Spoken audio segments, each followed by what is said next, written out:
অষ্টম নম্বর আমল হলো আল হিজরাতু ফি সাবিলিল্লাহ, আল্লাহর রাস্তায় হিজরত করা। আল্লাহর রাস্তায় হিজরত করা সূরা নিসার 100 নম্বর আয়াতের মধ্যে আসছে, ওয়ামান ইউহাজির ফি সাবিলিল্লাহি ইয়াজিদ ফিল আরদি মুরাগামান কাসীরান ওয়া সাআ। আল্লাহ সুবহানাহু ওয়া তাআলা সূরা নিসার 100 নম্বর আয়াতের মধ্যে বলেন যে ওয়ামান ইউহাজির ফি সাবিলিল্লাহ ইয়াজিদ ফিল আরদি মুরাগামান কাসীরা, এবং যারা আল্লাহ সুবহানাহু ওয়া তাআলা সন্তুষ্টির জন্য আল্লাহর রাস্তায় হিজরত করে, আল্লাহর রাস্তায় সফর করে, ইয়াজিদ ফিল আরদি মুরাগামান, তাদের জন্য আল্লাহ তাআলা জমিনের ব্যবস্থা করে দেন, বিটা বাড়ির ব্যবস্থা করে দেন। ওয়াসা, ওয়াসা শব্দের স্বাভাবিকভাবে এই শব্দের অর্থটা ব্যবহার হয় প্রশস্ততা অর্থে, কিন্তু কুরআন এবং হাদিসের শব্দের অনেক সময় ভিন্ন অর্থে ব্যবহার হয়। আর এটা জানা যায় নবীজির হাদিস বা কোরআনের যারা তাফসীর করেছেন সাহাবায়ে কেরামদের মাধ্যমে। তো সাহাবায়ে কেরামের মধ্যে অন্যতম মুফাসসির ছিলেন কাদাদা। এই কাদাদা সহ আরো কয়েকজন সাহাবী থেকে ওয়াসা শব্দের অর্থ করেছেন রাযাক, অর্থাৎ ওমান ইউহাজির ফি সাবিলিল্লাহি মুরাগামান কাসীরান ওয়া রাযাক, অর্থাৎ যারা আল্লাহর রাস্তায় হিজরত করবে তাদের জন্য আল্লাহ তাআলা জায়গা সম্পদের ব্যবস্থা করে দেবেন এবং তাদের জন্য রিজিকের ব্যবস্থা করে দেবেন। লক্ষ্য করলে দেখা যায় সাহাবায়ে কেরামদের জামানায় নবীজি যখন মক্কাতে ছিলেন, সাহাবায়ে কেরাম মক্কায় ছিলেন, অভাব অনটনের কোনো শেষ ছিল না। কয়েকদিন আর কয়েক সপ্তাহ না, কয়েক চাঁদ চলে যেত, নবীজির ঘরে পাকানোর মতো কোনো খাবার থাকতো না, শুকনা খাবার খেতেন। এখন তো আমরা অনেক সময় শখ করে শুকনা খাবার খাই, রুটি টুটি এইগুলো সেগুলো খাই, নিজের যেন ফ্যাট না হয় বা চর্বি টর্বি না হয় সেজন্য খাই। আসলে অবস্থাটা তেমন ছিল না, শখের বসে ছিল না, ফ্যাট মুক্ত রাখার জন্য ছিল না, পাকানোর মতো খাবার ছিল না, চুলা জ্বালিয়ে যে সমস্ত খাবার রান্না করতে গেলে ছিল না। এবং এটা প্রতিবেশীদের কথা না, নবীজির ঘরের মানুষ, নবীজির স্ত্রী আয়েশা সিদ্দিকা রাদিয়াল্লাহু আনহার কথা,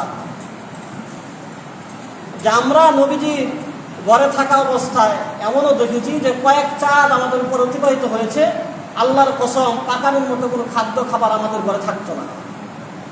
এই যে শুকনা খাবার টাবার, ছাতু টাতু, এগুলা পানিটা ভিজিয়ে খেয়ে ফেলতাম, কিন্তু আমরা খেজুর খাইতাম, এগুলো আমাদের খাবার ছিল। একটু উটের দুধ বা একটু বকরির দুধ, এগুলো আমাদের খাবার ছিল, অন্য কোনো খাবার আমাদের ছিল না। কিন্তু মক্কাতে কিন্তু তাদের বাসস্থান ছিল, বাবার বাড়ি ছিল।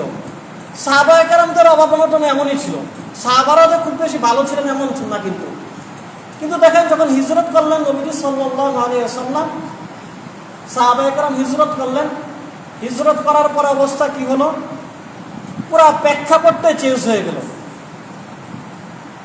যেই বাবার বাড়ি, দাদার বাড়ি, আদি নিবাস মক্কা নবীজির, সেখানে থাকার মতো জায়গা নাই, শত্রু সমস্যা, খাদ্যের অভাব, বিভিন্ন ধরনের সংকটের কোনো শেষ নাই। কিন্তু যখন হিজরত করলেন, আল্লাহর রাস্তায় সফর করলেন, মক্কা থেকে মদিনায় গেলেন, একটা সময় পুরা বিশ্বের রাজত্বই নবীজির হাতে চলে আসলো। সাহাবায়ে কেরামের আস্তে আস্তে টাকা পয়সা হওয়া শুরু করলো, সাহাবায়ে কেরামের বাড়ি ঘর হওয়া শুরু করলো, সম্পদ হওয়া শুরু করলো। এখন যাকাত যখন নেওয়া হবে, যাকাতের জন্য বিশাল স্তূপ হয়ে যায়, মানুষ খুঁজে খুঁজে যাকাত দিতে হয়, অবস্থা এমন হলো। কিন্তু বাহ্যিকভাবে তো এটা হওয়ার কথা ছিল মক্কায়, যদি আমরা যেখানে অবস্থান করি, যেই জায়গায় থাকি, ওই জায়গায় থেকেই তো কোনো কিছু করা অনেক বেশি সহজ। কিন্তু ভিন দেশে বহিরাগত একটা জায়গায় গিয়ে ওইখানে যে সচ্ছলভাবে চলা, ওইখানে যে একটু সচ্ছলতা নিয়ে আসা স্বাভাবিকভাবে বেশি কঠিন। কিন্তু আল্লাহ সুবহানাহু ওয়া তাআলা সূরা নিসার এই আয়াতের মাধ্যমে এটা জানিয়ে দিয়েছেন যে যারা হিজরত করেছে, হিজরত করার কারণে আল্লাহ সুবহানাহু ওয়া তাআলা তাদেরকে জায়গা জমি দান করবেন।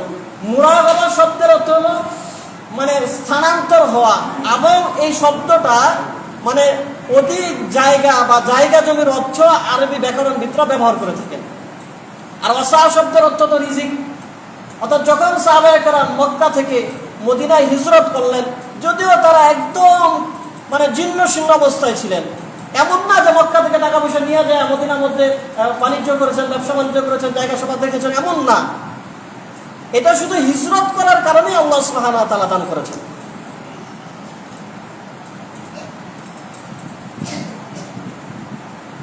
এবং এই আয়াতের শেষ অংশের মধ্যে এসেছে আমা ইয়াখরুজু মিন বাইতিহি মুহাজিরান ইলাল্লাহি ওয়া রাসূলিহি ফাকাদ আজরুহু আলাল্লাহ। এবং যারা আল্লাহ এবং আল্লাহ রসুলের জন্য তাদের বাড়ি ছাড়ে, আল্লাহ এবং আল্লাহ রসুলের জন্য তাদের বাড়ি ছাড়ে এবং যে কোনো অবস্থায় তারা মৃত্যুবরণ করে, ফাকাদ ওয়াকা আজরুহু আলাল্লাহ, তাদের জন্য আল্লাহ সুবহানাহু ওয়া তাআলার খাজানায় একটা প্রতিদান, একটা বিনিময় নির্ধারণ হয়েই থাকে। এই আয়াতের তাফসীরের মধ্যে আসছে একজন অন্ধ সাহাবী, দেখেন অন্ধ লোক, তার আমলের কারণে আল্লাহ কোরআন আয়াত নাযিল করছেন, সুবহানাল্লাহ।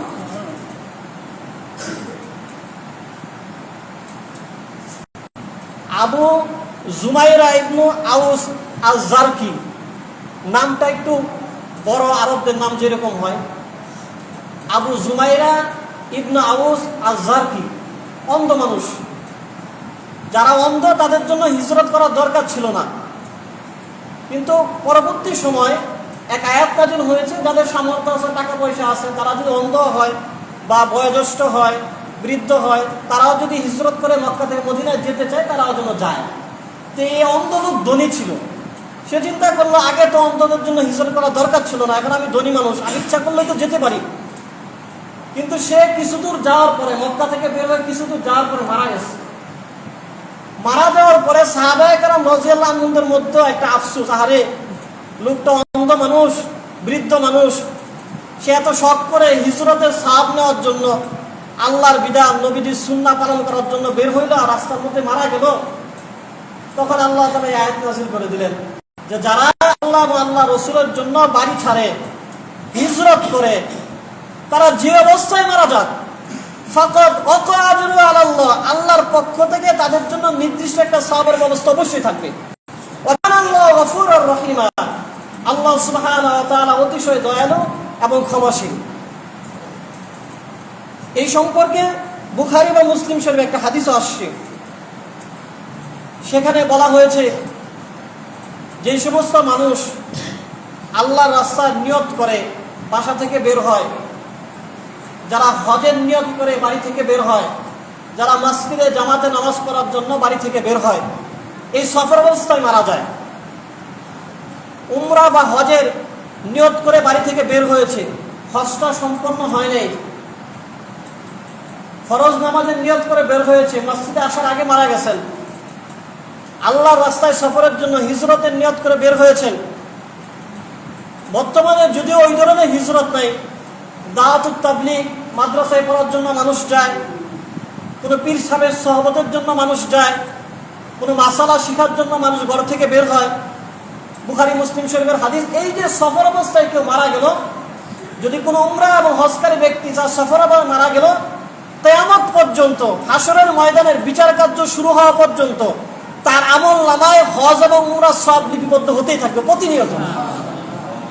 কোন ব্যক্তি ফরজ নামাজ পড়ার জন্য সফর অবস্থায় বের হয়ে মারা গেছে, কিয়ামতের হাসরের ময়দানে বিচার কার্য শুরু হওয়া পর্যন্ত তার আমল নামায় ফরজ নামাজ লিপিবদ্ধ হতেই থাকবে। অনুরূপভাবে আল্লাহর রাস্তায় সফর করার জন্য, কোনো ইলমে দ্বীন শিক্ষার জন্য, দাওয়াতে তাবলীগের সফরের জন্য বাসাবাড়ি থেকে বের হয়েছে, সফর অবস্থায় মারা গেছে, কিয়ামতের বিচার কার্য হওয়ার আগ পর্যন্ত তাদের আমল নামায় ওই আমলের নেকিগুলা লিপিবদ্ধ হতেই থাকবে।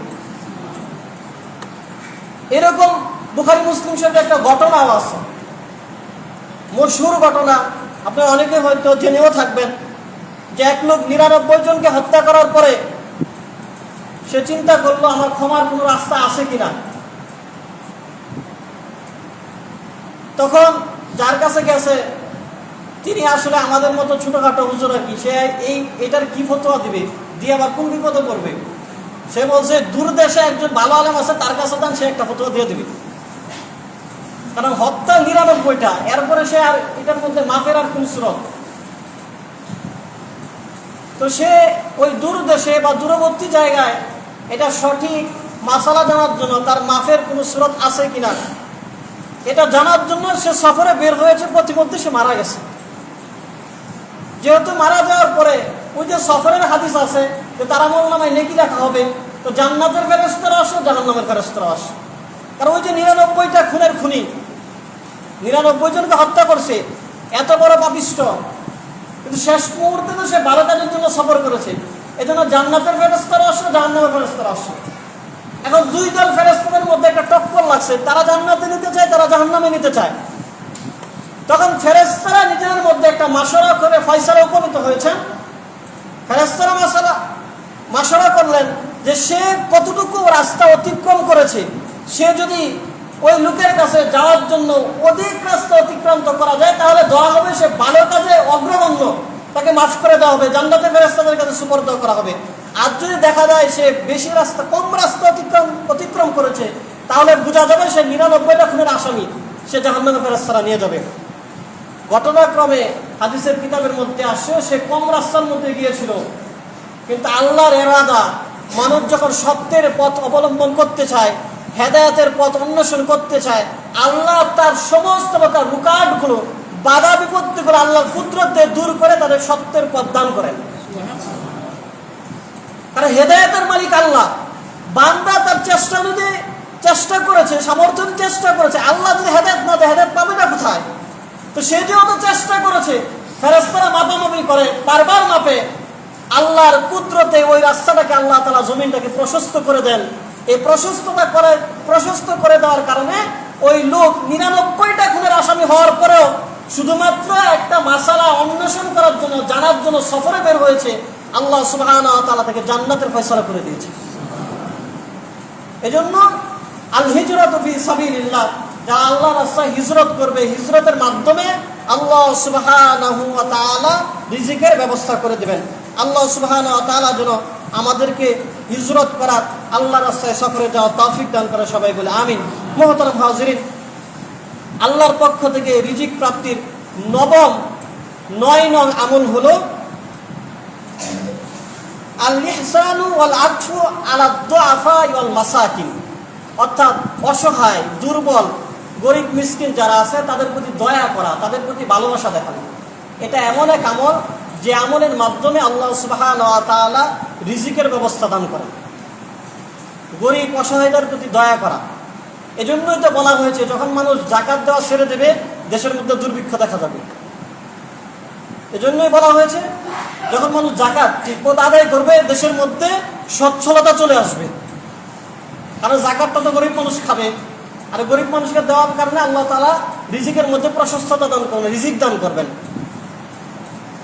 বুখারী শরীফের হাদিস, ইমাম বুখারী রাহমাতুল্লাহ আলাইহি একটা বাব কায়েম করেছেন, শিরোনাম দিয়েছেন এভাবে, বাবু মানিস্তানা বিদ্দুআফা ওয়াস সালিহিনা ফিল হারব, অর্থাৎ গরিব অসহায় দুঃখী যারা আছে তাদেরকে সাহায্য করার, সহযোগিতা করার অধ্যায়। ওই অধ্যায়ের মধ্যে একটা হাদিস আসছে, হযরত মুসাব ইবনে সাঈদ তিনি বলেন যে ক্বালা ওয়া সাদুন, যে আমি সাদ নামে একজন সাহাবী, মুসাব ইবনে সাঈদ তিনি বলেন আমি সাদ নামে একজন সাহাবীকে দেখলাম, আন্না লাহু ফাদলান আলা মিন দুনিহি, সে নিজেকে একটু বেশি ফজিলতপূর্ণ মনে করত। যেই সমস্ত সাহাবারা দুর্বল ছিল, টাকা পয়সা কম ছিল, আবার যেই সমস্ত সাহাবারা জিহাদে যেতে পারতো না, যুদ্ধে যেতে পারতো না মুসলমানদের জন্য, শারীরিকভাবে একটু দুর্বল ছিল, সে মনে করতো আমি তো দান সদকা করি, ধনী মানুষ, আবার আমি জিহাদেও যাই, তাহলে যারা জিহাদে যেতে পারে না, দান সদকা করতে পারে না, তাদের থেকে তো আমার মর্যাদা একটু বেশি। নবীজির কাছে তো ওহী চলে আসে, নবীজির কাছে তো সব খবর আল্লাহ তাআলা দিয়ে দেন। তো যখন ওই সাহাবীর মনোভাবটা এমন, বা কারো কারো কাছে এটা ব্যক্তও করছে যে আলহামদুলিল্লাহ, যেভাবেই হোক সে বলছে যে আমাদের তো একটু আল্লাহর কাছে দাম বেশি, আমরা জিহাদে যেতে পারি, দান সদকা করতে পারি, কিন্তু যারা গরিব তারা তো দান করতে পারে না, যারা দুর্বল জিহাদেও যেতে পারে না। ভালোভাবেই হোক এই একটা মনোভাব সে প্রকাশ করছে।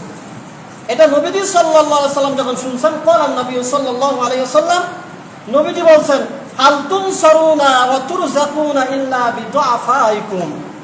নবীজি বলে দিয়েছেন যে তোমাদেরকে যে আল্লাহ সাহায্য করেন শত্রুর মোকাবেলায়, তোমাদের যে আল্লাহ রিজিক দান করেন, এই দুইটা জিনিসই আল্লাহ বিদুআফাইকুম তোমাদের দুর্বলতার কারণেই দিয়ে থাকেন।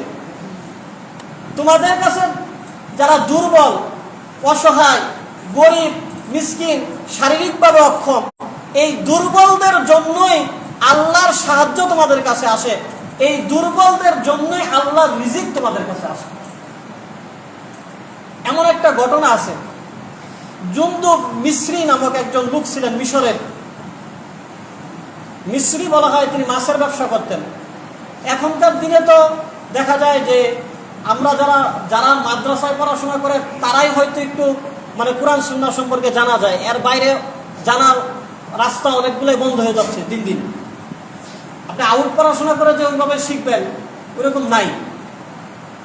কিন্তু আগেরকার দিনে কিন্তু এমন ছিল না, মাদ্রাসা ব্যবস্থা এরকম না থাকলেও মসজিদ ভিত্তিক পড়াশোনা ব্যবস্থা ছিল, পীর বুজুর্গরা ছিলেন, মানুষদেরকে ইলম শিখাইতেন।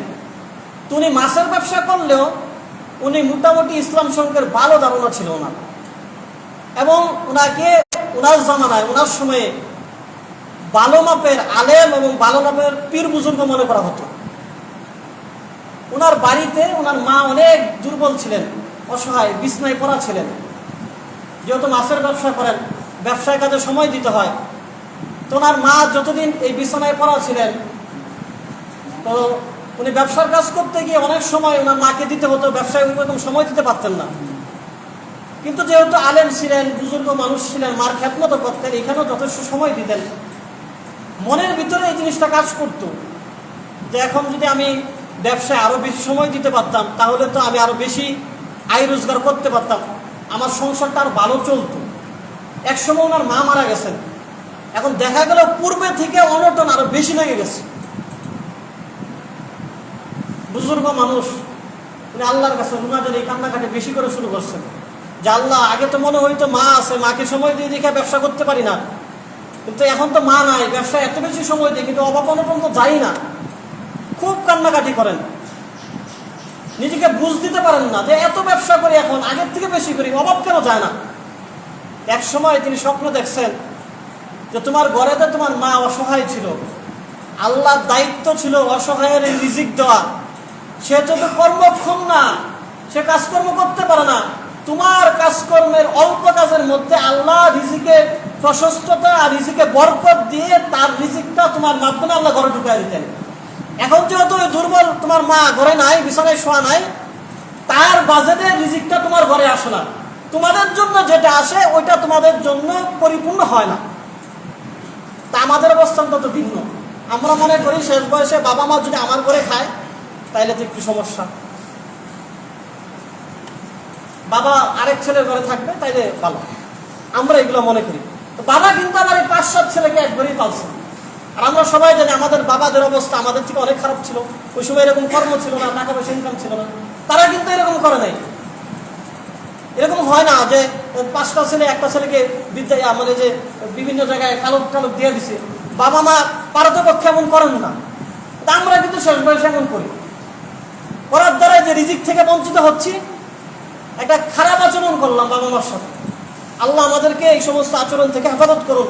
এই বৃদ্ধ বাবা মার কারণে, মহিলারা দুর্বল, তাদের কারণে আল্লাহ তাআলা আমাদেরকে রিজিক দান করবেন। এরকম অনেক ঘটনা হাদিসের মধ্যে আসে। কোনো এক সময় এক এলাকায় বৃষ্টি বন্ধ হয়ে গেছে, অনেক কান্নাকাটি করার পরে হালকা বৃষ্টি হয়েছে এবং জানিয়ে দেওয়া হয়েছে এই যে বৃষ্টি হয়েছে, তোমাদের আমল খুব খারাপ, কিন্তু এই এলাকার মধ্যে যে পশু পাখি আছে, মহিলারা আছে, দুর্বল অসহায় মানে রুগীরা আছে, তাদের জন্য আল্লাহ তাআলা রিজিক দান করেন, তোমরা তোমাদের আমলগুলো সংশোধন করো। তার মানে বোঝা যায় অসহায়দের জন্য আল্লাহ তাআলা রিজিক দান করেন।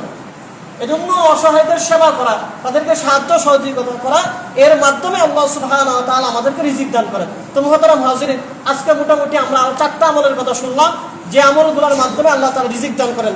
তার মধ্যে প্রথমটা ছিল যে আল্লাহর উপর ভরসা করা, দ্বিতীয়টা হলো আল্লাহর রাস্তায় হিজরত করা, তৃতীয়টা হলো যে অসহায়দেরকে সাহায্য সহযোগিতা করা, এবং আরেকটা আমল ছিল যে আল্লাহর ইবাদতের জন্য নিজেকে অবসর করা। এই আমলগুলো যদি আমরা করি আল্লাহ সুবহানাহু ওয়া তাআলা আমাদেরকে রিজিক দান করবেন। মুহতারাম হাজিরিন, শেষে 2টা মানে বর্তমান সময়ের উপযোগী দুইটা আমলের কথা বলে আজকে কথা শেষ করছি। একটা হলো, এখন আমরা প্রায় সময় শুনি বিভিন্ন জায়গায় জ্বর হচ্ছে, বিশেষ করে শহর অঞ্চলে ডেঙ্গু বা এমনিতেও ভাইরাস জ্বর দেখা যায়, পরিবারে 5-7 জন একসাথে জ্বর হয়ে যায়। নবীজি সাল্লাল্লাহু আলাইহি সাল্লাম জ্বর থেকে বাঁচার জন্য একটা দোয়া শিখাইছেন। তিরমিজি শরীফ এবং নাসাই শরীফের মধ্যে হাদিস আসছে, হযরত ইবনে আব্বাস রাদিয়াল্লাহু আনহুমা থেকে এই হাদিস। তিনি বলেন যে কানা ইউআল্লিমুহুম মিনাল হুম্মা ওয়া মিনাল আওজাই কুল্লিহা। নবীজি সাল্লাল্লাহু আলাইহি সাল্লাম বিভিন্ন ধরনের ব্যথা, বাতের ব্যথা এবং বিভিন্ন ধরনের ব্যথা সংক্রান্ত যত ব্যথা আছে এবং উচ্চ রক্তচাপ, এগুলো থেকে আল্লাহ নবী সাল্লাল্লাহু আলাইহি সাল্লাম বাঁচার জন্য ইউআল্লিমুহুম আমাদেরকে দোয়া শিখাইছেন। মানে একজনকে শিখাইছেন এরকম না, হয়তো একটা গ্রুপকে আল্লাহ নবী দোয়া শিখাইছেন, বা একদিন কয়েকজনকে শিখাইছেন, আবার কয়েকজনকে শিখাইছেন। এই হাদিসের শব্দ দ্বারা বোঝা যায় ব্যাপকভাবে নবীজি এই দোয়া শিখাইছেন। দোয়াটা কি? বিসমিল্লাহিল কাবীর আউযু বিল্লাহিল আযীম মিন শাররি কুল্লি ইরকিন নাআর ওয়া মিন শাররি হাররিন নার। বিসমিল্লাহিল কাবীর, মহান আল্লাহর নামে শুরু করছি। আউযু বিল্লাহিল আযীম, মহান আল্লাহর কাছে সাহায্য প্রার্থনা করি। মিন শাররি কুল্লি ইরকিন নাআর, অধিক পর্যায়ে রক্তচাপ থেকে আল্লাহর কাছে সাহায্য চাই, অর্থাৎ রক্ত সঞ্চালনের ক্ষতি থেকে আল্লাহর কাছে সাহায্য চাই। অমিন শাররি হাররিন নার, এবং আগুনের উত্তাপ থেকে আল্লাহর কাছে সাহায্য চাই। এবং আপনারা জানেন জ্বর মানে আগুন, এবং এক হাদিসের মধ্যে আসছে তোমরা এই জ্বরের আগুন থেকে বাঁচার জন্য জ্বরাগ্রস্ত রোগীকে পানির মাধ্যমে ঠান্ডা করো। মানে জ্বর হইলে পানি ডালা, এটা সুন্নাহ সম্পর্কে একটা আমল। তাহলে এই দোয়াগুলো আমাদের শেখা উচিত, আমল করা উচিত। আরেকটা দোয়া, সেটা হলো আমরা অনেক সময় এই যে যারা রোগী হবেন, ডেঙ্গুতে আক্রান্ত হবেন, বা বিভিন্ন সময় মানুষ বিপদে পড়বে, ইমানের দায়িত্ব, মুসলমানের দায়িত্ব, সামাজিক দায়িত্ব, প্রতিবেশীর দায়িত্ব, বিভিন্ন দায়িত্বের মধ্যে পড়ে রোগীকে দেখতে যাওয়া, রোগীর সেবা শুশ্রূষা করা, একজন বিপদগ্রস্ত লোকের কাছে যাওয়া, তাকে সাহায্য সহযোগিতা করা, বিভিন্ন পর্যায়ের দায়িত্বের মধ্যে পড়ে। তো নবীজি সাল্লাল্লাহু আলাইহি সাল্লাম হযরত ইবনে উমর রাদিয়াল্লাহু আনহু থেকে একটা দোয়া আমাদেরকে শিখাইছেন যে মান ফাজিবুহু সাহিবু বালাইন, যখন তোমরা কোনো বিপদগ্রস্ত ব্যক্তির কাছে যাবা খোঁজখবর নেওয়ার জন্য, দেখার জন্য, বা কোনো বিপদগ্রস্ত লোককে দেখবা, অর্থাৎ আমার চোখের সামনে একটা অ্যাক্সিডেন্ট ঘটে গেছে, চোখের সামনে 700 মানুষ মরে গেছে, এই ধরনের ঘটনা তুমি প্রত্যক্ষ করবা, তখন ফাকালা, তোমরা বলবা আলহামদুলিল্লাহিল্লাযী আফানি মিম্মা তালাকা বি, যে আল্লাহ শুকর আদায় করছি যে আল্লাহ তোমার মতো তোমার এই বিপদ থেকে আমাকে হেফাজত করেছেন। অর্থাৎ একসাথে এক গাড়ি দিয়েই গেলাম, বা এক রাস্তা দিয়ে তো গেলাম, তার গাড়িটা 1 ঘন্টা আগে গেছে, আমার তো আধা ঘন্টা পরে গেছে, এমনই তো ঘটনা। তার গাড়িটা অ্যাক্সিডেন্ট করে খাদে পড়ে গেছে, সবাই মারা গেছে, আমার গাড়িটার মধ্যে অ্যাক্সিডেন্ট হয় নাই। বা একই ট্রেনের মধ্যে আমি যে বগিতে আছি, এই বগিতে মধ্যে কোনো অ্যাক্সিডেন্ট হয়নি, আরেক বগির মধ্যে আগুন লেগে গেছে। নবীজি বলেন এই যে এই ধরনের বিপদ যখন তোমরা দেখবা, তখন এই দোয়া পড়বা যে আলহামদুলিল্লাহিল্লাযী আফানি মিম্মা তালাকা বি, আল্লাহর প্রশংসা করছি, আল্লাহর শুকর আদায় করছি যে আল্লাহ তোমার যে বিপদ, ওই বিপদ থেকে আমাকে হেফাজত করেছেন। অফাদ্দালানি আলা কাসীরিন মিম্মান খালাকা তাফদীলা, এবং আল্লাহ প্রশংসা করছি এজন্য যে আল্লাহর অনেক সৃষ্টি থেকে আল্লাহ আমাকে সম্মান দান করেছেন। হাদিসের ব্যাখ্যার মধ্যে আসছে যদি কোনো ব্যক্তি কোনো বিপদগ্রস্ত লোককে দেখে এই দোয়া পড়ে, তার মৃত্যু অবধি ওই বিপদে আল্লাহ তাকে ফেলবেন না। সুবহানাল্লাহ। আল্লাহ সুবহানাহু ওয়া তাআলা আমাদেরকে এই দোয়াগুলো করারও আমলও করার তৌফিক দান করে। ইনশাআল্লাহ যারা পড়ে আসি তারা কবুল করুন।